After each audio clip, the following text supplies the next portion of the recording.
ఇవాళ జరుగుతూ ఉన్నది కులాల మధ్య యుద్ధం కాదు. ఇవాళ జరుగుతూ ఉన్నది క్లాష్ వార్. గుర్తుపెట్టుకోండి, పేదవాడు ఒకవైపున, పెత్తందారులు మరోవైపున. ఇవాళ జరుగుతూ ఉన్నది ఇక్కడ. మీ జగన్ ఉంటే పేదవాడు బాగుపడతాడు.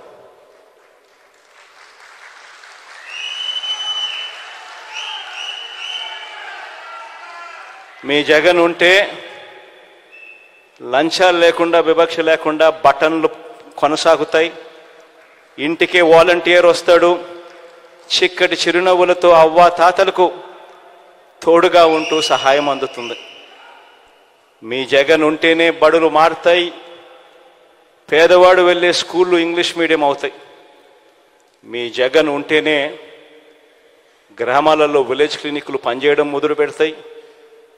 ఆరోగ్య సురక్ష అనే కార్యక్రమం జల్లడబడుతూ ప్రతి పేదవాడికి తోడుగా ఉండే కార్యక్రమం జరుగుతుంది. ఆరోగ్యశ్రీని ఇప్పటికే విస్తరించాం. విస్తరించిన ఈ ఆరోగ్యశ్రీ ఇంకా గొప్పగా పనిచేయడం మొదలు పెడుతుంది.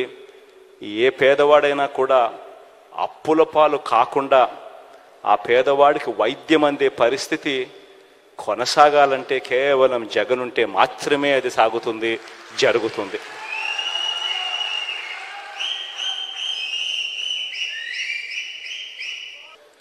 ఏ పథకం ఏ సమయంలో ఎప్పుడు ఇవ్వాలనో ఆ సమయం దాటిపోకమునిపే ఆ రైతన్నను చేపట్టుకొని నడిపించే, గ్రామస్థాయి నుంచి నడిపించే ఆర్బీకే వ్యవస్థలు ఈరోజు గొప్పగా పనిచేస్తూ ఉన్నాయి. ఎప్పుడు ఊహకు కూడా అందలేదు.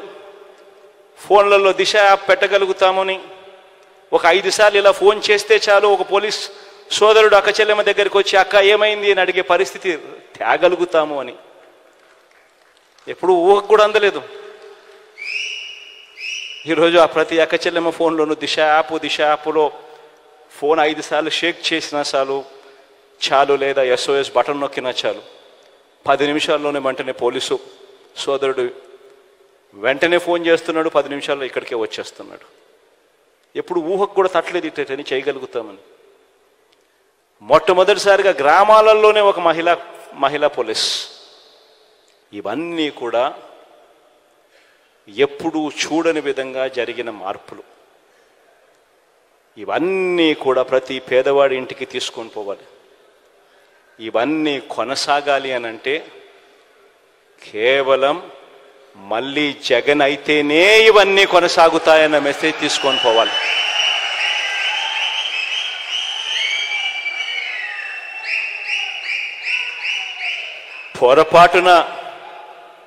పొరపాటున మనం జగన్కి కానీ వైఎస్ఆర్ కాంగ్రెస్ పార్టీకి కానీ ఓటు వేయకపోతే, పొరపాటున కూడా అది జరిగింది అని అంటే మన అంతటా మనమే మళ్ళీ వాలంటీర్ల వ్యవస్థ మాకొద్దు, జన్మభూమి కమిటీలు కావాలి అని చెప్పి మనమే సంతకం పెట్టినట్టే.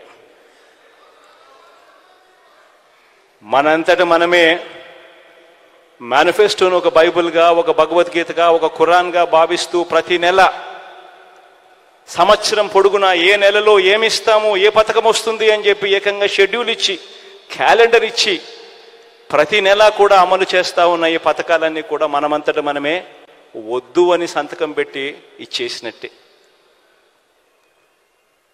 మళ్ళీ మేనిఫెస్టో చెత్తబుట్టలోకి వెళ్తుంది. మళ్ళీ ఎవడు పేదవాడి గురించి ఆలోచన చేసే పరిస్థితి ఉండదు. విశ్వసనీయత అన్న పదానికి అర్థం ఎక్కడా ఉండదు. మళ్ళీ పేదవాడు బతుకు చిన్న భిన్నమే అన్న సంకేతం ప్రతి పేదవాడి ఇంట్లోనూ వెళ్ళాలి. ప్రతి పేదవాడికి చెప్పాలి, అమ్మా జగన్ ఏదైనా చెప్తే చేస్తాడు.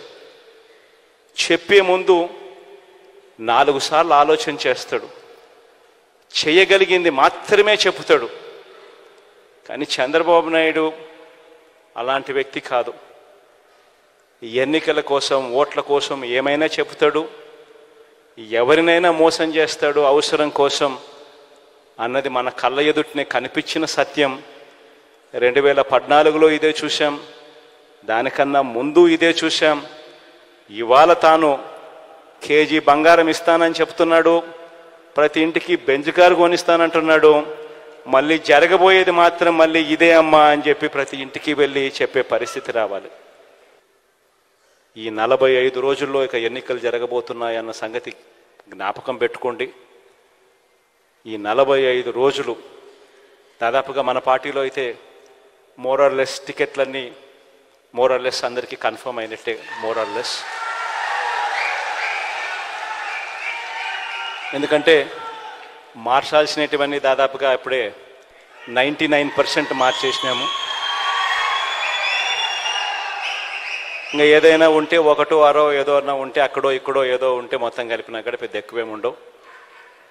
కాబట్టి అందరికీ మోరార్లెస్ కన్ఫర్మే. కాబట్టి ఖచ్చితంగా పోండి, ఆర్గనైజేషన్ మీద ధ్యాస పెట్టండి. ఇంతగా ప్రతి ఇంటికి మంచి చేసి ఇదిగో ఇన్ని లక్షలు మీ ఇంట్లో మంచి జరిగింది అని చెప్పి ఏకంగా లెటర్ల రూపకంలో ఇచ్చి ఆ జరిగిన మంచిని చెప్పగలిగిన పరిస్థితి బహుశా దేశ చరిత్రలో ఏ పార్టీ కూడా తమ ఎమ్మెల్యే అభ్యర్థులకు ఇచ్చిన పరిస్థితి ఎప్పుడూ ఉండకపోవచ్చు. ఒక్క వైఎస్ఆర్ కాంగ్రెస్ పార్టీ మాత్రం మన ఎమ్మెల్యేలకు ఆ అవకాశం ఇస్తూ ఉంది. కాబట్టి మీరు చేసుకోవాల్సిందల్లా ఇంకా ఆర్గనైజేషన్ మీద ధ్యాస పెట్టడం. రాబోయే రోజుల్లో నేను ఒకటే చెప్తా ఉన్నా, ప్రతి నియోజకవర్గం ఏ గ్రామం తీసుకున్నా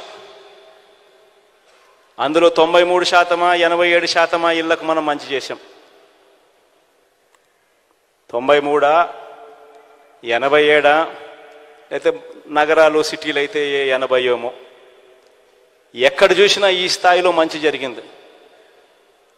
మరి 87% ఇళ్లకు మంచి జరిగితే అది ఏ నియోజకవర్గం అన్నా ఉండని, కుప్పం నుంచి ఇచ్చాపురం వరకు ఏ నియోజకవర్గం అన్నా ఉండని, ఇదే పరిస్థితి ప్రతి నియోజకవర్గంలో కూడా జరిగితే చేయగలిగినది ఏ ఇంట్లో ఎంత మంచి చేశామని ఏకంగా లెటర్లు తీసుకొని పోయి అక్క మీ ఇంట్లో ఇన్ని లక్షల రూపాయలు మంచి జరిగింది అని చెప్పి చెప్పగలుగుతా ఉన్నాం. మరి ఇంత మంచి జరిగినప్పుడు ప్రతి ఇంటికి ప్రతి గ్రామంలోనూ ఎందుకు మెజారిటీ రాకూడదు? ఆ గ్రామంలో వచ్చే మెజారిటీ ప్రతి మండలానికి ఎందుకు రాకూడదు? ఆ మండలంలో వచ్చే మెజారిటీ ప్రతి నియోజకవర్గానికి ఎందుకు రాకూడదు అని అడుగుతా ఉన్నా.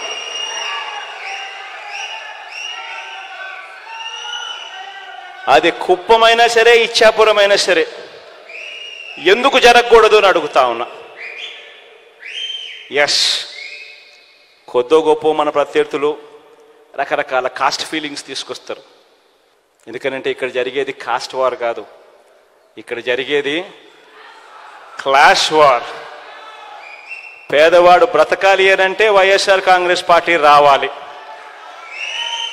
పేదవాడు బాగుపడాలి అనంటే వైఎస్ఆర్ కాంగ్రెస్ పార్టీ రావాలి, పేదవాడికి భవిష్యత్తు ఉండాలి అనంటే వైఎస్ఆర్ కాంగ్రెస్ పార్టీ రావాలి. ఈ అంశం ప్రతి ఇంటికి కూడా వెళ్ళి చెప్పగలగాలి. ఇక నేను చేయగలిగిందంతా నేను చేశా. మీ చేతుల్లోకి ఎవ్వడు, ఏ రాజకీయ పార్టీ, ఏ రాజకీయ నాయకుడు ఎప్పుడు ఇవ్వని ఆయుధాలు మీ అందరి చేతుల్లో నేను పెట్టా.